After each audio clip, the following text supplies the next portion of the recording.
चिन्मूर्ति ब्रजेंद्र नंदन मदन मोहन श्याम सुंदर भगवान श्री कृष्ण का सविनय विग्रह श्रीमद्भागवत महापुराण संहिता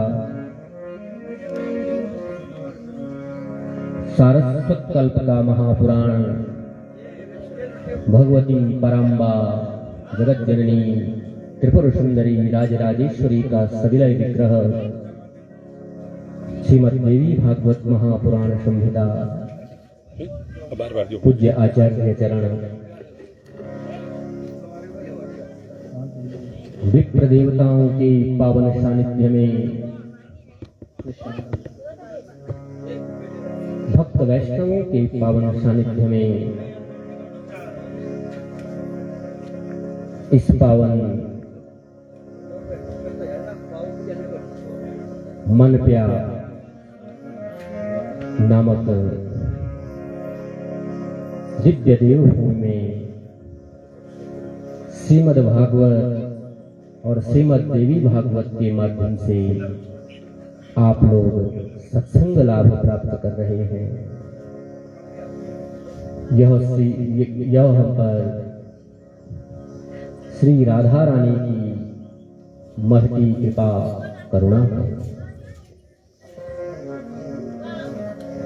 क्योंकि उसकी कृपा के बिना आह्लादनी शक्ति राधा है। कल आप श्रवण कर रहे थे महाराज, शक्ति के बिना शिव अधूरा है। तो राधा रानी की कृपा से ही हम सबको ये सत्संग लाभ प्राप्त हो रहा है। यह हम सब पर श्री ठाकुर जी की अहेतुकी कृपा करुणा है, क्योंकि उसकी कृपा के बिना महाराज सत्संग नहीं होता। देखो ठीक 1 बजे तो सब लोग उपस्थित हो गए हैं, और कल से भी यही क्रम। ठीक 1 बजे बोले तो हम तो 1 बजने से 5 मिनट पहले ही बैठ जाएंगे।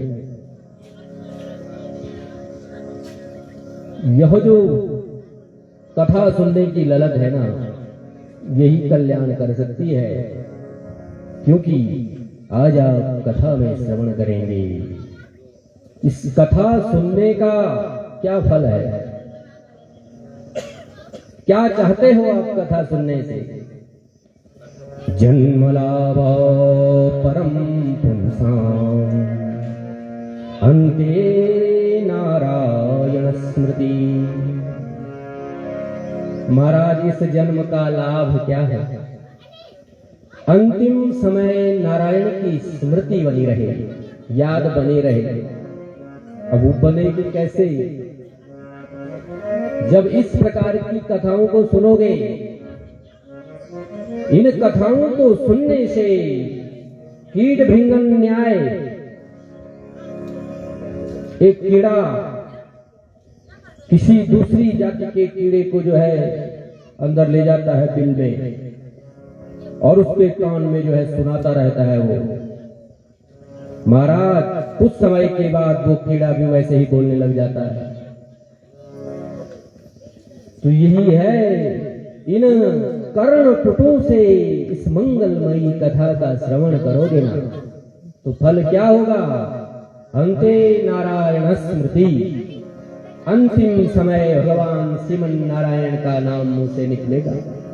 नहीं तो क्या होता है, जीवन भर कभी सत्संग किया नहीं, कभी कथाएं सुनी नहीं, मरणासन्न प्राणी। घर वाले कहते हैं कि राम बोल राम। महाराज अभ्यास न होने के कारण मुंह से राम नहीं निकलता, मुंह से कुछ और निकल जाएगा पर राम नहीं निकलेगा। इसलिए जन्म लाभ परम पुंसाम अन्ते नारायण स्मृति। अंतिम समय श्रीमन नारायण की स्मृति बनी रहे, इसीलिए तो कथाएं सुनते हैं। कल आपने दिव्य श्रीमद् भागवत की महात्म्य के का वर्णन सुना। महाराज गोकर्ण जैसा विद्वान पुत्र उसने अपने पिता का उद्धार कर दिया। ऐसा उपदेश दिया ना महाराज।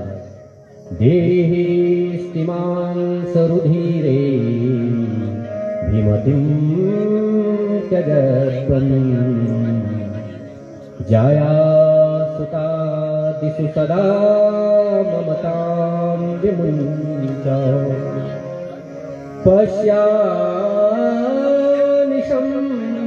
जगदिदं क्षणभङ्गनिष्ठं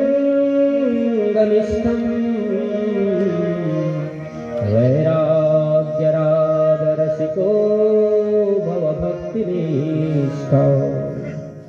हे पिताजी, इस अहमता और ममता की रस्सी को काटो। अगर जीवन का कल्याण करना है ना, ये मेरा शरीर, ये मेरा परिवार, इन्हीं दो बंधनों में संसार का प्रत्येक जीव बंधा हुआ है। जिस दिन ये गांठ खुल गई ना, कल्याण हो जाएगा। आत्मदेव ने अपने पुत्र का वह उपदेश सुना है महाराज, और अंतिम समय वृंदा विपिन में यमुना जी के किनारे जाकर श्रीमद्भागवत के 10वें स्कंद का पाठ पारायण करते करते अपना उद्धार किया है। लेकिन मां का उद्धार नहीं हुआ, मां की अधोगति हुई है। इसलिए कथाओं से अगर एक भी बात कान में पड़ गई ना, तो कल्याण हो जाएगा। ये संसार की चर्चा महाराज जीवन भर हम करते आए हैं, और क्या किया जीवन में? संसार की चर्चाएं तो हम करते रहे। सौभाग्यशाली हैं आप लोग, समय पर आए हैं और कथा का श्रवण कर रहे हैं। भगवान के परम धाम जाने के 30 वर्ष बाद श्री सुखदेव जी महाराज ने ये मंगलमयी कथा परीक्षित को सुनाई है, और 230 वर्ष के बाद गोकर्ण जी महाराज ने आषाढ़ शुक्ल नवमी को ये मंगलमयी कथा सुनाई है। और भगवान के ईश्वरधाम गमन के 260 वर्ष बाद सनकादिक ऋषियों ने ये मंगलमयी कथा नारद जी को सुनाई है। महाराज यहां तक कहा है, भगवान जो कथा सुनते हैं ना, उनको यमराज अपने दूतों से कहता है क्या? स्वपुरुषमपि वीक्ष्य पाशहस्तं वदन्ति यमः किल तस्य कर्णमूले। यमराज उनके कानों में कहता है क्या? अगर तुम हेतु तो यहाँ किसको लाना? अगर तुम किसी को मार रहे हो ना, किसी के प्राण खींच रहे हो, तो उसके प्राण मत खींचना जो भगवान की कथाओं में मस्त है, भगवान की कथाओं को सुनता है। ये स्थान ऐसा है, अगर ध्यान से सुनोगे ना, ध्यान लगाओगे, काल तक की गति इस स्थान पर नहीं आ सकती। श्रीमद्भागवत कह रहा है, परिहर भगवत कथा सुमत्तान। कथा सुमत्तान परिहर, जो कथाओं में मस्त होना उनको पकड़ के मत लाना। अब आप कहोगे यमराज ने कान के नीचे कहा,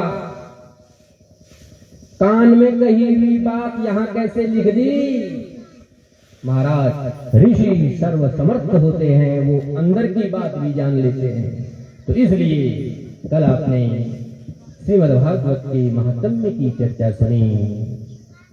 महाराज 1 नंबर का पापी भी अगर इस कथा को सुन लेना, उसका भी उद्धार हो जाता है। आइए अब जो है श्रीमद्भागवत में हम प्रवेश करते हैं। सबसे पहले मंगलाचरण किया है। श्री परमात्मने नमः।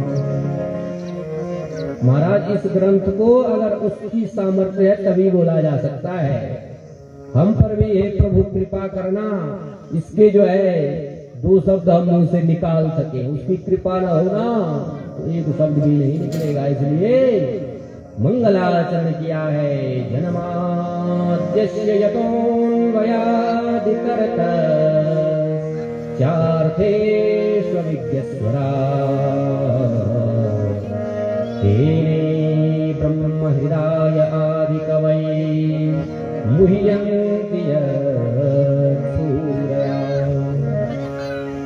तेजो वारिमृदां यथा विनिमयो यत्र त्रिसर्गो मृषा धाम्ना स्वेन सदा निरस्तकुहकं सत्यं परं धीमहि सत्यं परं धीमहि धर्मप्रोज्झितकेतवोऽत्र परमो निर्मत्सराणां सतां वैद्यं वास्तवमत्र वस्तु शिवदं तापत्रयोन्मूलनम् श्रीमद्भागवते महामुनिकृते किं वा परेरीश्वरः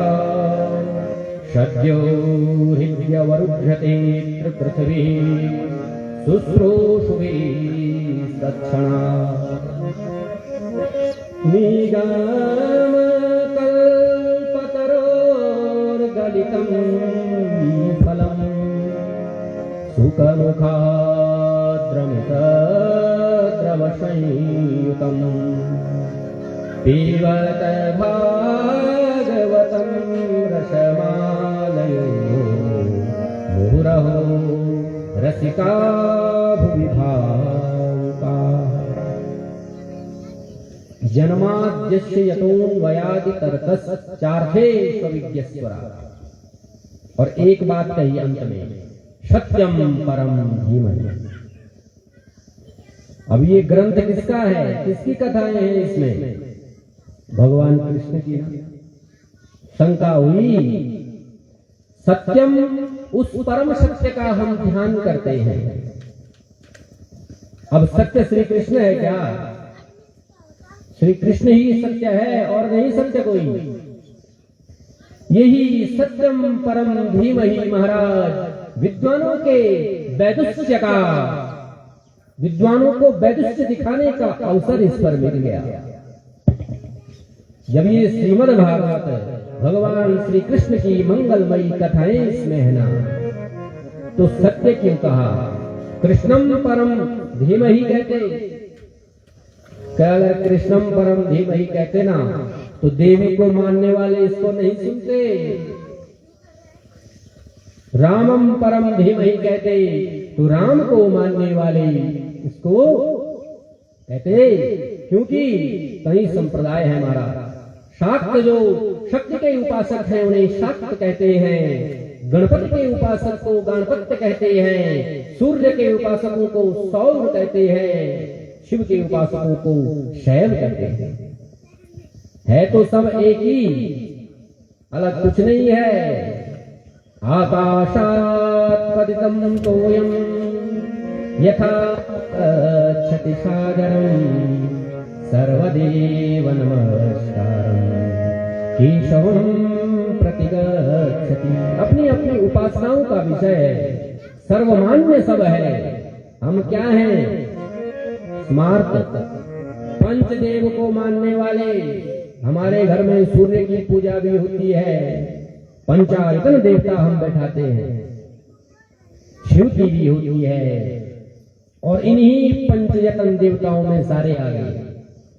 33 करोड़ जितने हैं ना, सब इन्हीं में आ जाते हैं। तो सत्यम परम धीमहि जो कहा, यहां पर कृष्णम परम धीमहि कहना चाहिए था। कह जो सत्यम है ना, सत्य ही कृष्ण है। कृष्ण को ही बता रहे हैं यहाँ पर। कैसे? सबसे पहले कहा सत्यम परम धीमहि, और मंगलाचरण कर रहे हैं। शास्त्र कहता है ग्रंथादो ग्रंथ मध्य ग्रंथांतानि, ग्रंथ के आदि में मंगलाचरण होता है। ग्रंथ की निर्विघ्नता पूर्वक समाप्ति के लिए ग्रंथ के मध्य में मंगलाचरण होता है और ग्रंथ के अंत में मंगलाचरण होता है। तो इसलिए सबसे पहले भी कहा और सबसे अंत में भी कह रहे हैं, तच्छुद्धम विमलम विशोकमृतम सत्यम परम धीमहि। अंतिम श्लोक है, वहां भी सत्यम परम धीमहि कहा। इस बात से ये सिद्ध नहीं होता कि सत्य श्री कृष्ण है, क्या बीच में भी एक मंगलाचरण कर रखा है। जब भगवान गर्भ में है देवकी के, तब सारे देवता ब्रह्मादिक देवता वहां आए हैं और उन्होंने बड़ी सुंदर गर्भगत नारायण की स्तुति की है। वहां तो अमूल्य निर्देश किया है, सत्य सत्य कहकर। सत्य कौन है? कृष्ण ही सत्य है। क्या कह रहे हैं देवता? सत्य व्रतम सत्य परम त्रिसत्यम सत्यस्य योनिं निहितं सत्ये सत्यस्य सत्यामृत सत्यनेत्रं सत्यात्मकं त्वां शरणं प्रपन्ना। सत्यव्रत, आपने सत्य बोलने का व्रत लिया हुआ है। महाराज त्रिकाला बाधित सत्य आप हैं। सत्यस्य योनिम, आपकी जो योनि है ना, आपने सत्य का ही स्वरूप धारण किया हुआ है। गर्भ में नारायण है और ब्रह्मादि देवता स्तुति कर रहे हैं किसकी? कृष्ण की। इसलिए सत्यम परम धीमहि कहने से यहाँ पर कृष्ण को ही प्रणाम किया गया है। कैसे हैं वो? अब कई अर्थ है महाराज। बंसीधर स्वामी पाद ने इसके 108 अर्थ बताए हैं। रुद्राक्ष परक इसका अर्थ है, भस्म परक, तुलसी परक 108 अर्थ बताए हैं। ये तो विद्वानों का वैदुष्य है। उन्हें जो है समय मिल गया, उन्हें जो है एक बात मिल गई वैदुष्य दिखाने की, लेकिन वास्तव में सत्यम परम धीमहि यहाँ पर भगवान कृष्ण को ही कहा गया है। कैसे हैं वो? जन्माद्यस्य यतोऽन्वयादितरत। महाराज जन्म तो हुआ कहाँ? कंस के कारागार में। यतोऽन्वयादितरत, ऐसे कार्य कुशल है महाराज। जन्म लिया कहाँ? मथुरा में, कारागार में, और रातों रात पहुंच गए कहाँ? नंद महल में। जन्म लेते ही रातों रात वहां पहुंच गए। जन्माद्यस्य यतोऽन्वयादितरत चार्थेष्वविद्यस्वरा। और महाराज ऐसी विचित्र लीलाएं हैं, ब्रह्मा जी भी उनकी लीलाओं को समझ नहीं पाते हैं। आगे कथा आएगी, वो गोचारण भगवान कर रहे हैं और गोचारण वत्स चारण कर रहे हैं, बछड़े चढ़ा रहे हैं। और बछड़े जब चरा रहे थे तो साथ में लाया हुआ है कलेऊ। दिन में जब भूख लगती है ना, तो सारे बच्चे एक करम्ब के वृक्ष के नीचे बैठकर क्या करते हैं? उस माँ के दिए हुए कलेऊ को खाते हैं। सब बैठे हुए हैं, बड़ा सुंदर। विभ्रदवेणो जठर पटयो सिंहवेत्रे च पक्षे मध्ये पाणो मसन कवलम तत्फलान्यूरीषु। भगवान ने हाथ पर कवल रखा हुआ है, दही भात। कवल दही और भात को मिलाया हुआ, उसको भगवान खा रहे हैं। सारे ग्वाल बाल खा रहे हैं। तब तक एक ग्वाल कहता है कि अरे कन्हैया, मेरी माँ ने आज जो है अमुक चीज बनाई है, चाखना इसको। पर भगवान के मुंह में वो लगा रहा है, उस जूठे को भगवान खा रहे हैं। तब तक भगवान भी अपना जूठा उसको खिला रहे हैं। ऊपर से चतुर चार मुख वाला ब्रह्मा देखता है। ब्रह्मा की चारों खोपड़ियां चकराने लगती हैं। ये नारायण किसी भी कीमत पर हो नहीं सकता। शास्त्र कहता है नोचिष्टम कस्यचित् दद्यात्, झूठा न किसी को देना चाहिए और न किसी का खाना चाहिए। ये कैसा नारायण है? ये नारायण नहीं हो सकता। ग्वाल बालों का जूठा खा रहा है। ब्राह्मण देवता बड़े बड़े स्रोत यागियों में पुरोडास का निर्माण करते हैं और उस पुरोडास को इसके सामने रखते हैं। महाराज ये खाता नहीं, केवल सूंघता है।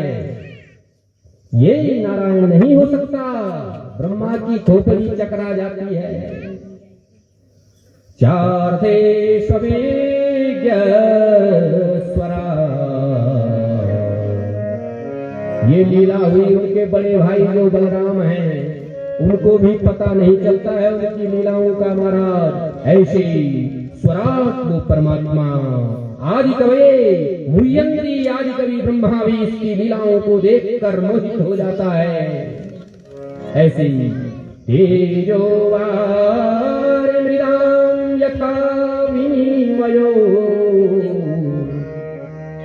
जब ये वृंदा विपिन में वेणुनाद करते हैं ना महाराज, ऐसी बांसुरी बजाते हैं जैसे इनके अधरोष्टू पर वेणु आती है, वो फूंक मारते हैं ना। तेजोवारि मृदाम यथा विनिमयो, जमुना जी इनकी बांसुरी को सुनने के लिए स्थिर हो जाती है और गिरिराज के जो विशाल पाषाण खंड हैं वो इनकी बांसुरी को सुनकर पिघलने लगते हैं। जिसमें द्रवता है उसमें काठिन्यत्व आ रहा है और जो कठिन है कठोर है वो पिघल रहे हैं। ऐसे इनके तीन धाम, श्री धाम मथुरा, श्री धाम वृंदावन और द्वारिका, इन तीन धामों का कोई आश्रय ले लेना उसका कल्याण अवश्य होता है। इस प्रकार महाराज बड़ा बृहद श्लोक है, इसके बहुत गूढ़ार्थ भी है, परंतु यथा समय जितना भी समय है उसके अनुसार। दूसरा श्लोक, धर्मः प्रोज्झित केतवोऽत्र परमो, इस श्रीमद् भागवत में जो भी लिखा हुआ है इसमें परम धर्म का निरूपण है। साधारण धर्म नहीं, खाना पीना सोना नहीं। केतवोऽत्र परमो जन्माद्यस्य, ये ब्रह्म सूत्र है। ब्रह्म सूत्र का ये सूत्र है जन्माद्यस्य।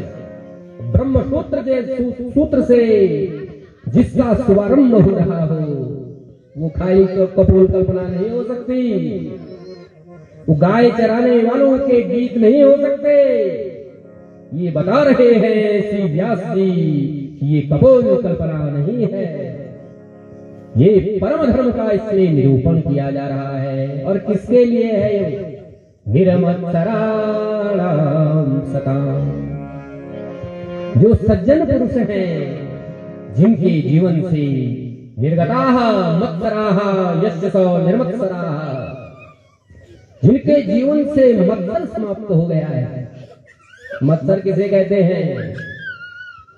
ये एक दूसरे की जो चुगली है ना, ये कैसे बड़ा हो गया, ये कैसे ये हो गया, इस प्रकार का जो भावना है जिसके जीवन में ये नहीं है उनके लिए ये श्रीमद् भागवत है। पूरे निर्मत्सर लोगों के लिए ये श्रीमद् भागवत है। और कैसा है? निगम कल्पतरोर्गलितं फलम, वेद रूपी कल्प वृक्ष का ये गलित फल है, गला हुआ फल, पका हुआ फल। और शुकमुखादमृत द्रव संयुतम, श्री शुकाचार्य जी जो तोते हैं ना, उनके द्वारा इस पर चोंच मारी गई है। तोता जिस फल को चोंच मारता है गारंटी है वो फल मधुर होता है। तो ऐसे ये फल है। आइए पीबत भागवतम रसमालयम, आइए इस फल को पीने वालों आइए, इस फल का पान कीजिए। महाराज पिया, फल भी पिया जाता है? कभी पिया किसी ने फल? नहीं। फल में गुठली होती है, छिकल होता है, लेकिन श्रीमद् भागवत ऐसा पका हुआ फल है, इसमें न गुठली है न छिलका है। इसलिए ये तो पीना है इन कानों के द्वारा। कान रूपी ये दोने बनाए हुए हैं ना, इससे भावुकों आओ। भावुकों को बुलाया और रसिकों को बुलाया, बाकी जरूरत नहीं है। श्रोता, सोता और सरोता। एक तो है सोता, महाराज उसको घर में नींद नहीं आती, वो आ जाता है कथा में, और बढ़िया जब जजमान व्यवस्था करता है ना, तो पंखे की हवा में उसको बड़ी सुंदर नींद आती है। वो हो गया सोता। एक हो गया सरोता, सुपारी काटता है। ये व्यास वो कह रहा था, वो व्यास ये कह रहा था, हम तो ये जानते हैं, उसका काम ही क्या है? काटना, श्रोता की तरह। ये हुआ श्रोता। और एक हुआ श्रोता, महाराज वो कथा को दत्त चित्त होकर सुनता है। तो इसलिए व्यास जी ने कहा तुम्हें आने की जरूरत नहीं, केवल श्रोता यहाँ आए। वास्तव में आ रखे हैं सब लोग, कल भी बैठ गए थे और आज भी देखा ना कि 1 बजे व्यास बैठ गया है, सब आके बैठ गए। अब हमें तो आदेश है 1 बजे करना है, तो हमने तो बैठना ही है। अब देखो हनुमान जी कथा सुनने आते हैं, कोई आए या ना आए, हनुमान जी जो है अवश्य जहां भगवान राम की, भगवान कृष्ण की वार्ता होती है ना, वो वहां पहुंच जाते हैं। तो इसलिए हनुमान जी को तो कथा सुनानी है ना। तो इसलिए हे भावुकों, हे रस के रसिकों, हे रस लंपटों, आओ ये गंगा यहाँ पर ये सेवाल परिवार के द्वारा बहाई जा रही है, आओ इसका पान करो और अपने जीवन का कल्याण करो। ये बता रहे हैं इस श्लोक में। 2 प्रकार की भागवत की परंपरा है, एक पाताल से आई हुई परंपरा और एक आकाश से आई हुई परंपरा। पाताल से जो परंपरा है उसमें भी सबसे पहले नारायण है।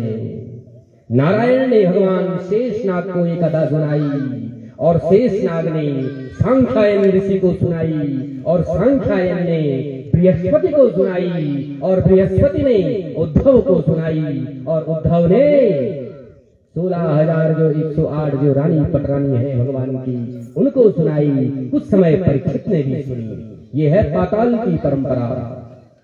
और एक है आकाश की परंपरा, वहां भी नारायण से ब्रह्मा ने नारद को सुनाया है, नारद ने व्यास जी को सुनाया है और व्यास जी ने अपने पुत्र सुखदेव को सुनाया है और सुखदेव ने परीक्षित और अनेक ऋषियों को सुनाया है।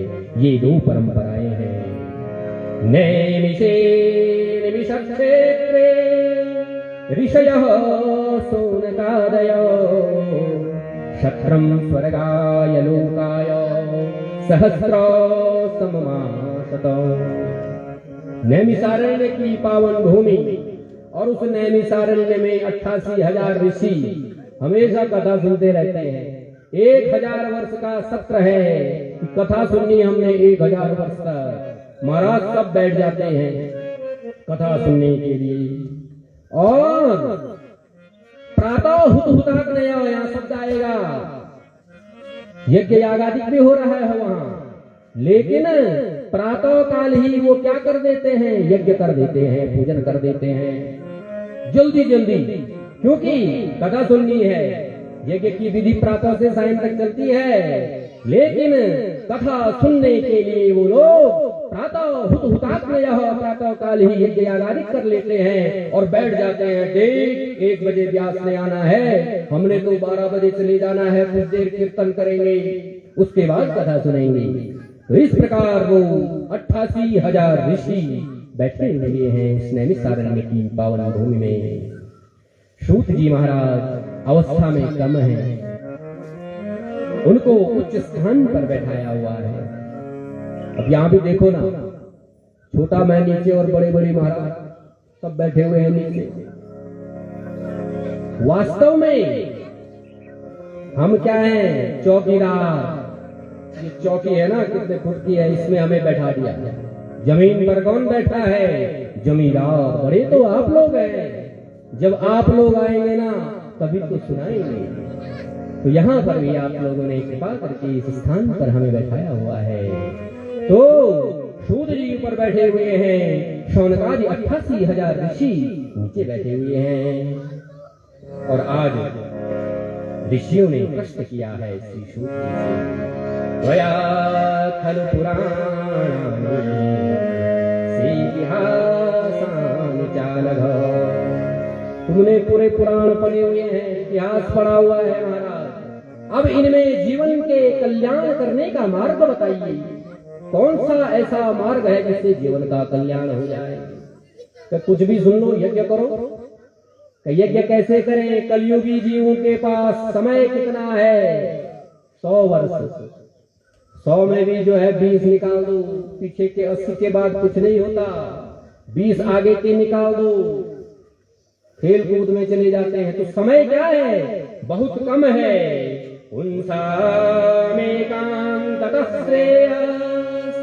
तन्न सांसि तुमर्हसि। जीव को क्या करना चाहिए? किसका सेवन करना चाहिए? प्रायेणाल्पायुष सभ्य कलावस्मिन् युगे जना मंदाः सुमन्दमतयो मंदभाग्या उपद्रुता।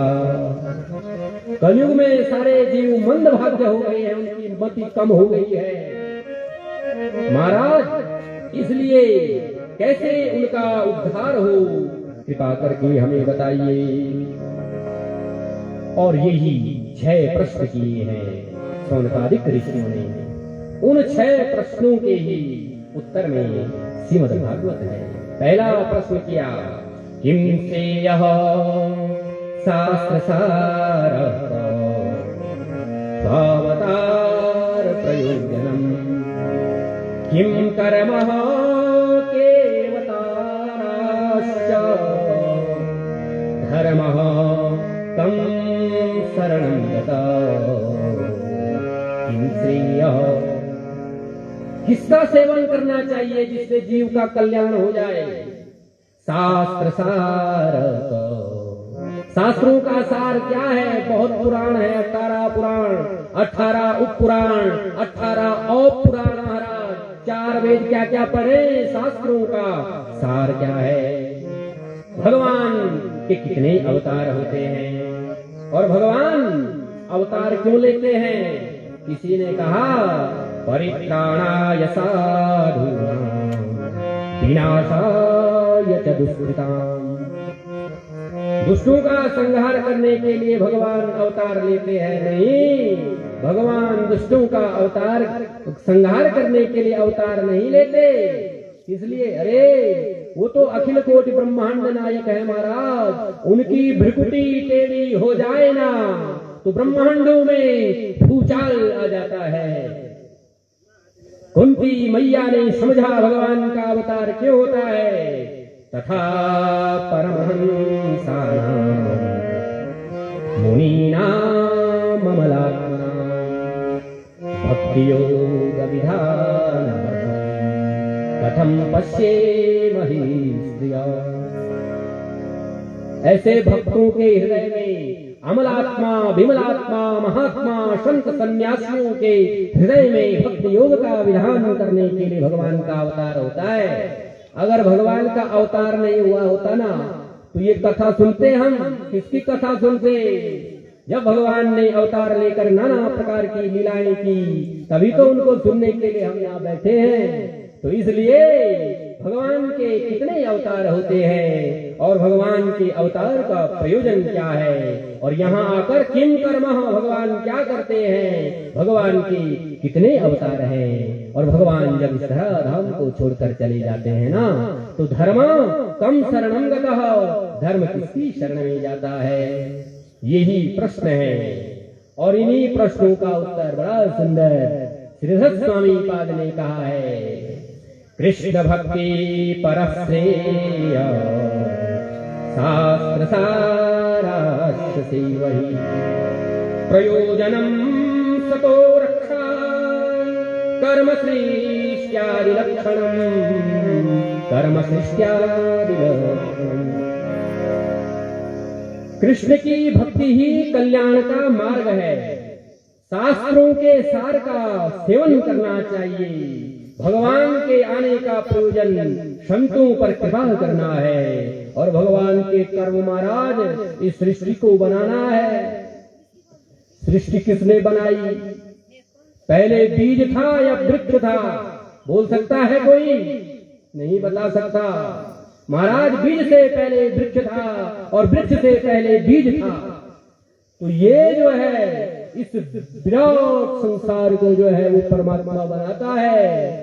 वेद भी नेति नेति कह देते हैं। ऐसे जो है कर्म सृष्ट्यादि भगवान के ये सृष्टि बड़ा विकट ये सृष्टि का विषय है महाराज।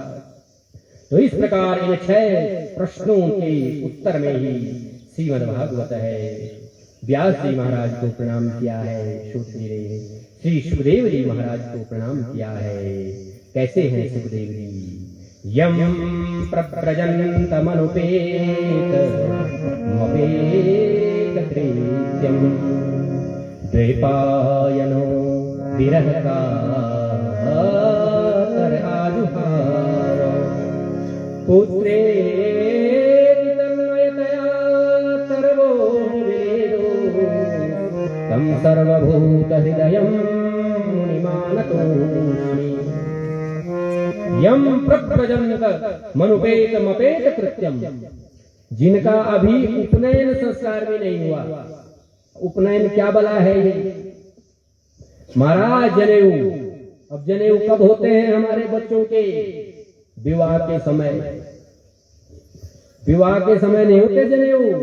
अष्टो वर्षान ब्राह्मणम उपनेयु शास्त्र कहता है 8 वर्ष के ब्राह्मण के बालक का यज्ञोपवीत होना चाहिए। ब्रह्म वर्चस्व की कामना के लिए 5 वर्ष के ब्राह्मण के बालक का उपवीत संस्कार होना चाहिए। पर महाराज कोई बात नहीं, नियम कहाँ पालन करेगा? उसी दिन पहनाएंगे ना, शादी के दिन। क्या करेगा वो? शादी के दिन पहन के उसको लगा देगा। तो संस्कार यदि होगा तो कल्याण होगा, नहीं तो भाई हम में और किसी में कोई फायदा नहीं। आहार निद्रा में सामान्य में पशुभिर्नराः। खाना पशु भी खाते हैं, सोते पशु भी हैं। मानव में जो है क्या दिया है भगवान ने? बुद्धि दी है। इसलिए शास्त्राणि यत्र गच्छन्ति तत्र गच्छन्ति मानवाः, मतयः यत्र गच्छन्ति तत्र गच्छन्ति वानराः। शास्त्र जो कहता है उस पर जो चलता है वही मानव है। और मेरी मर्जी महाराज बच्चे की मर्जी होती है। गुलाल कृष्ण लाल की। उपनयन संस्कार भी नहीं हुआ है, नालक्षण संस्कार भी नहीं हुआ है। जैसे ही 12 वर्ष के निकले सुखदेव जी महाराज उस नाल को लपेटा है अपनी कमर में। यम प्रव्रजन्तमनुपेत कृत्यम। और द्वैपायन जो वेदव्यास हैं वो आजुहाव कर रहे हैं, हे पुत्र, हे पुत्र, हे पुत्र। महाराज जैसे ही उनके मुंह से ध्वनि निकली, वृक्षों से टकराई है, वृक्षों ने प्रतिध्वनि की है। ऐसे सर्वभूत हृदय सम्राट श्री सुखदेव जी को हम प्रणाम करते हैं। अब आप कहोगे 18 पुराणों को बनाने वाले वेदव्यास जी महाराज रो रहे हैं किस लिए? कि बेटा जन्म लिया और जन्म लेते ही चला गया। क्या इनको पुत्र मोह था? 18 पुराणों को बनाने वाले महाभारत जैसे दिव्य ग्रंथ के रचयिता वेदव्यास जी महाराज को मोह हो सकता है? नहीं। वो क्यों चिल्ला रहे हैं, आजुहाव क्यों कर रहे हैं वो? अरे वो चाहते हैं ऐसा दिव्य पुरुष, दिव्य पुत्र मेरा हुआ है। और जैसे ही जन्म लिया जा रहा है थोड़ा देर बैठ जाता, सत्संग हो जाता, सत्संग के लिए आजुहाव वो कर रहे हैं। ऐसे सर्वभूत सम्राट श्री सुखदेव जी को हम प्रणाम करते हैं। यस्वानुभावमखिलं श्रुतिसारमेकम् अध्यात्मदीपमतितेर्शतां तमोऽन्वम् संसारिणां करुणया पुराणगुह्यं तं व्याससूनुमुपयामि गुरुं मुनीनां। व्यास जी को प्रणाम किया है। व्यास जी ने क्या किया? सारे शास्त्रों का सार इकट्ठा किया हुआ है। पहले सारे शास्त्रों को इकट्ठा किया, उसके बाद उसका दही बनाया, और दही बनाने के बाद उसका मंथन किया, और मंथन करने के बाद मक्खन निकला है। उस मक्खन का घी बनाया और घी का दीपक एक जला रखा है।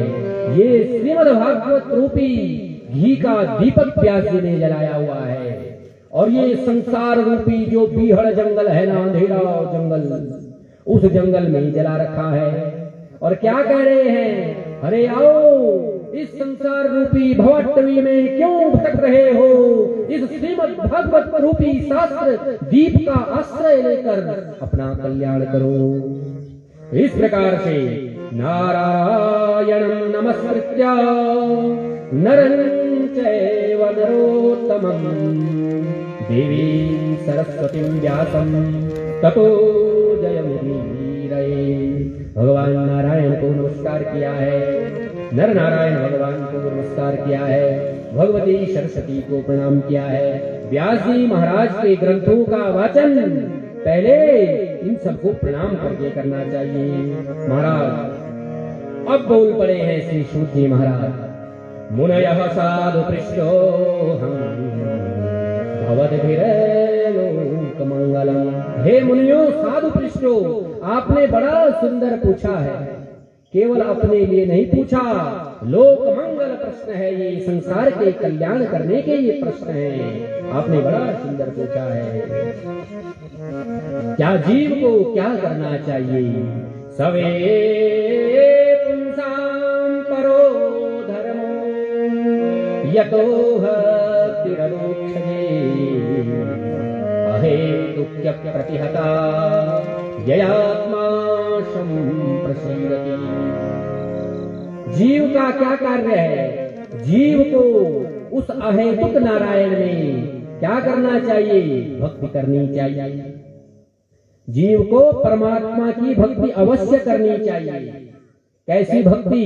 अहेतु की भक्ति, हेतु रहित, हेतु सहित नहीं कि हे भगवान मेरा ये फलाना काम कर देना, बस अब की बार मैं जो है नवरात्रों का पाठ बिठाऊंगा, मैं मेरा फलाना काम हो जाए, मैं जो है इतने रुपए आपको चढ़ाऊंगी। ऐसे नहीं, अहेतु क्या हेतु रहित प्रभु कुछ नहीं चाहिए।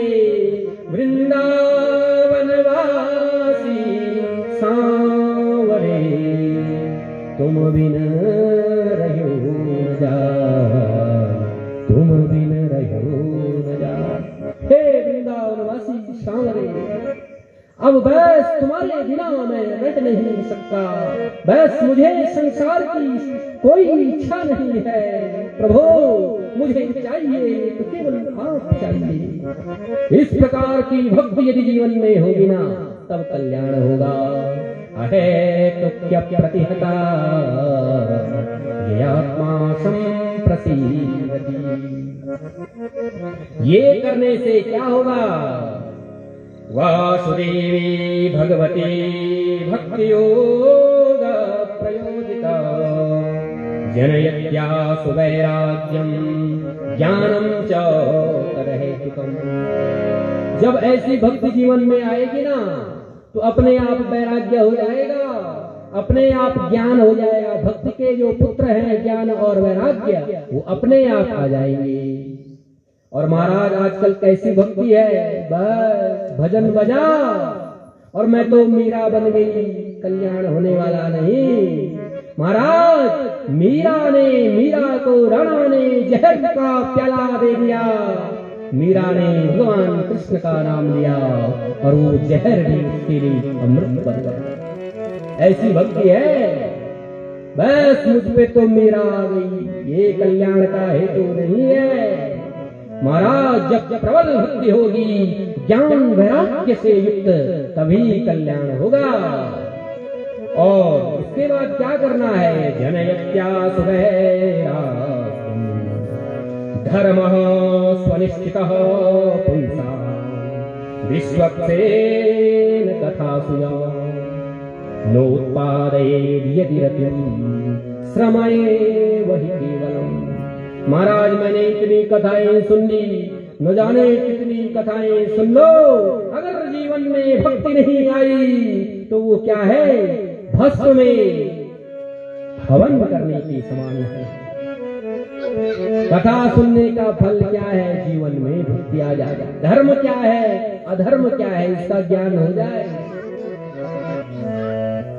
बस स्वाहा हमने भी करना है, उससे कल्याण नहीं होगा। यज्ञ देखो, ये भी यज्ञ है। यज्ञ देव पूजा संगतिकरण दानेशु, 4 अर्थों में यज्ञ धातु है। यहाँ पर प्रातः काल देवताओं का पूजन होता है, वो भी यज्ञ है। यहाँ पर हमारे इसे माल देखो कितना दान कर रहे हैं, लगे हुए हैं। वो जो है जैसे ही भोजन करते हैं लिफाफा लेके आ जाते हैं। प्रातः काल भी पूजन, तो दान भी क्या है? यज्ञ है। और सत्संग यहाँ पर हो रहा है, ये भी क्या है? यज्ञ है।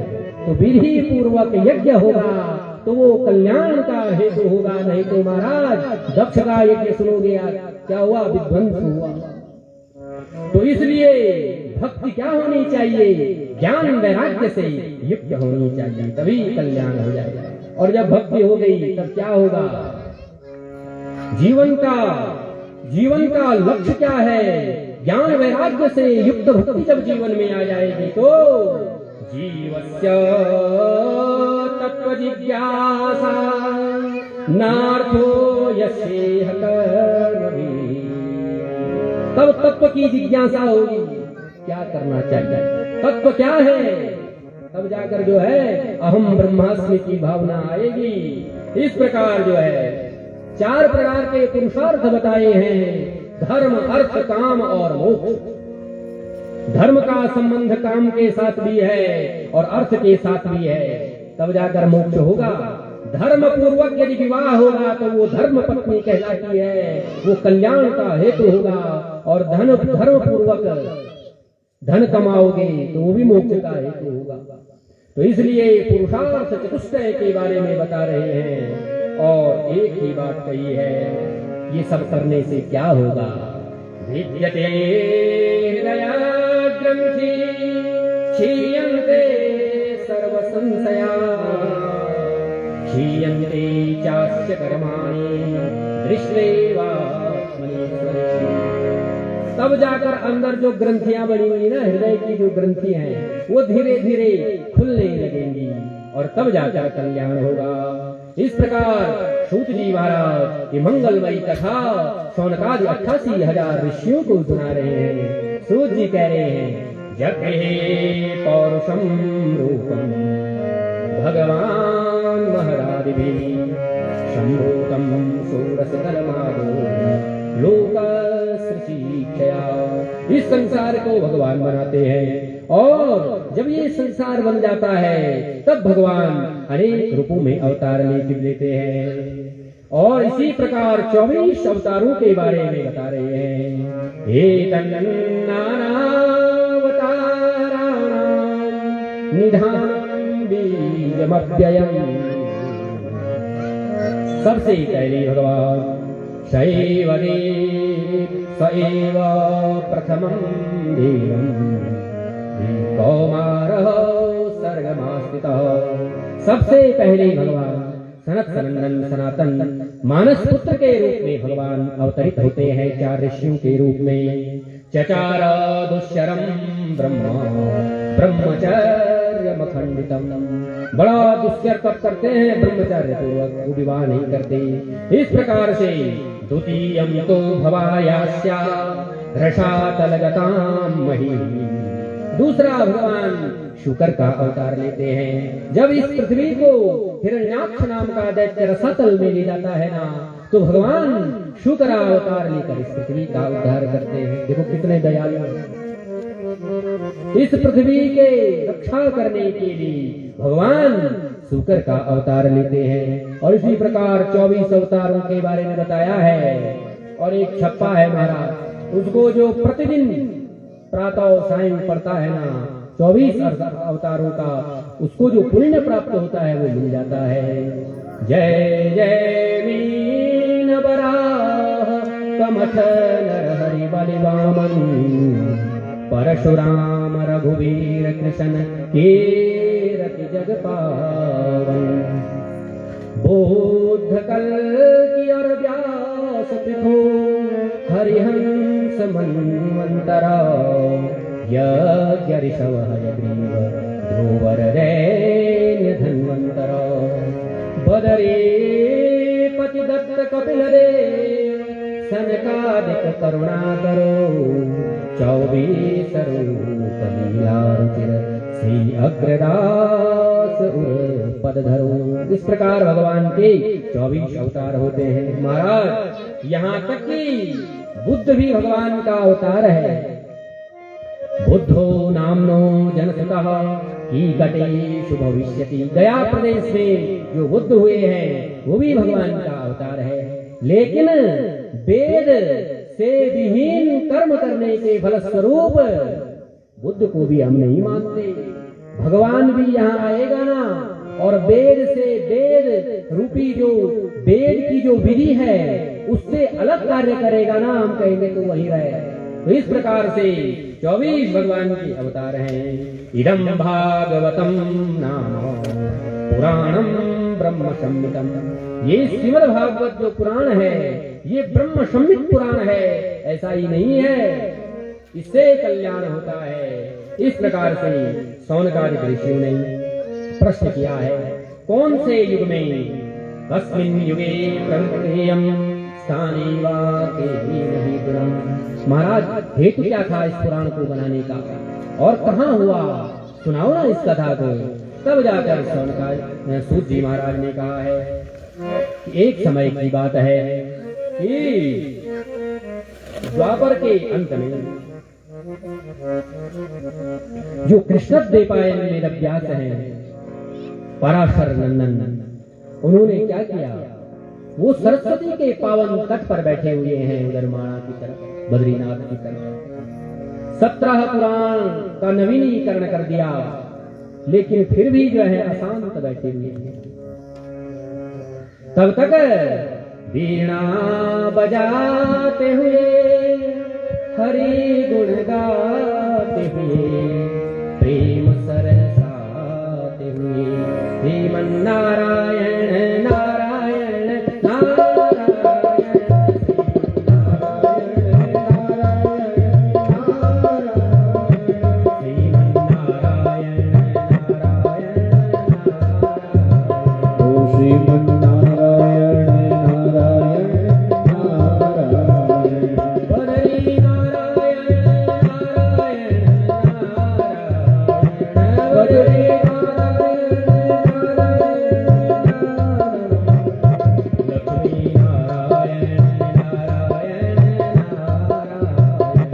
लक्ष्मी नारायण नारायण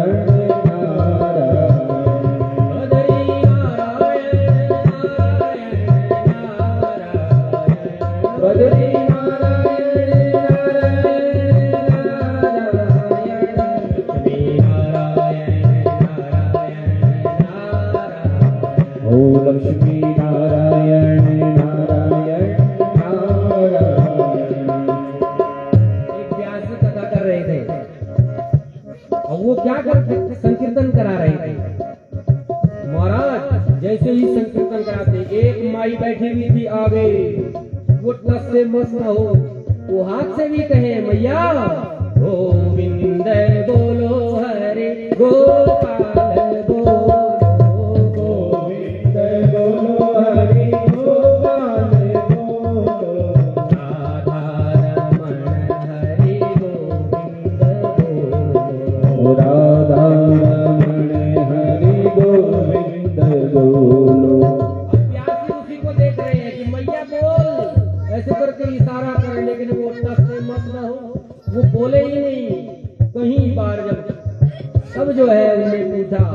कथा समाप्त हुई, तुम क्यों नहीं बोल रही?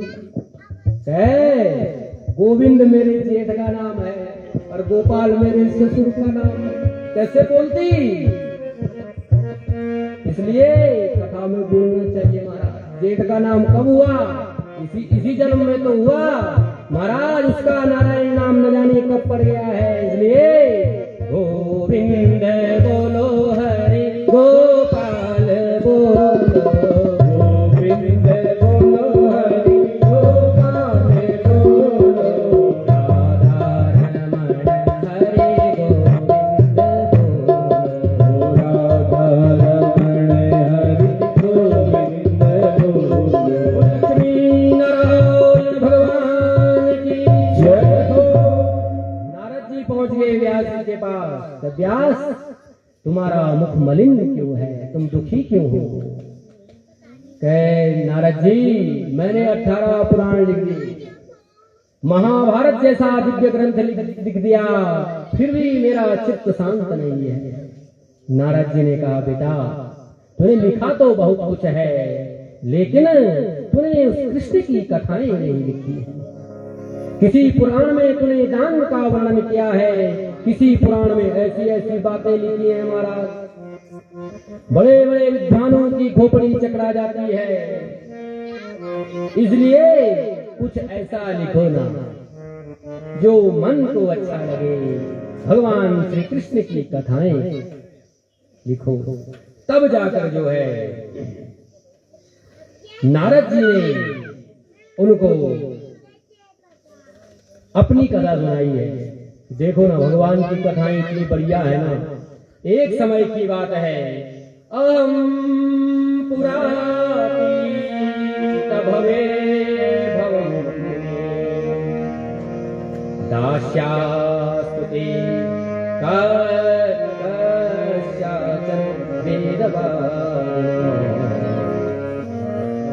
मैं पूर्व जन्म में दासी का पुत्र था और मेरी माँ वेदवादी ब्राह्मणों के यहाँ सेवा करती थी। एक समय की बात है, बहुत सारे सन्यासी उस घर में आए। उन्होंने कहा कि हमने चातुर्मास करना है आपके घर में, और चातुर्मास करने के लिए वो वहां बैठे हैं। मैं भी छोटा था, अपनी माँ के साथ वहां जाया रहता था। वो संत सन्यासी सायंकाल को कथा सुनाते थे, मेरी माँ भी बैठी रहती थी और मैं भी सुनता था। मुझे भी वो कथाएं बहुत अच्छी लगती थी, लेकिन जैसे ही चातुर्मास समाप्त हुआ, पक्षोवे मास, चातुर्मास वहां पर पक्ष शब्द लिया गया है। 4 पक्ष का 2 महीना, श्रावण और भादो। ऋषि लोग जब बरसात होती है, सारे सन्यासी एक जगह पर चातुर्मास करते हैं, कथाएं सुनाते हैं। और जैसे ही चातुर्मास समाप्त, वो बाबा लोग जाने लगे हैं। मैं तो उनके पीछे पीछे जाने लगा। उन्होंने कहा, बेटा कहाँ जा रहा है? क्या गुरुजी, अब हमें आप ही के साथ जाना है। कि नहीं बेटा, तेरी माँ ने हमारी इतनी सेवा की है, और अगर तेरे को हम लेके चले गए ना, तेरी माँ हमें गाली देगी। एक ही बेटा है तू, अपनी